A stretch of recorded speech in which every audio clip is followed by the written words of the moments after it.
วันนี้เขาพามาเบิ่งน้ำบ้านโนนแซ่มื้อนี้บ้านน้ำขึ้นแห้งบ่น้ำลงปานใดหรือว่าขึ้นตามสังเกตเบิ่งน้ำขึ้นเนาะเบิ่งพุ่นมันเข้มตะพัง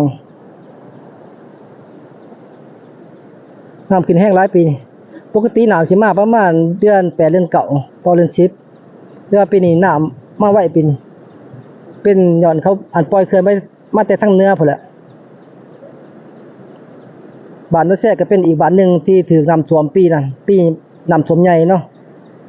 แต่ว่าปีนี้บ่ฮู้ว่าสิรอดหรือบ่รอดโอ้น้ำทั้งไหลแห้งทั้งน้ำแดงทั้งมีคนหมอคนใหม่มาเต็มเลยเป็นตัวอย่างครับ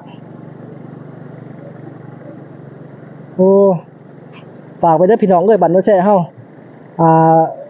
นี่สติระวังตัวเนาะ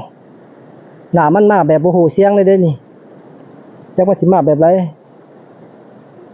แบบนี้น้ำอันตราย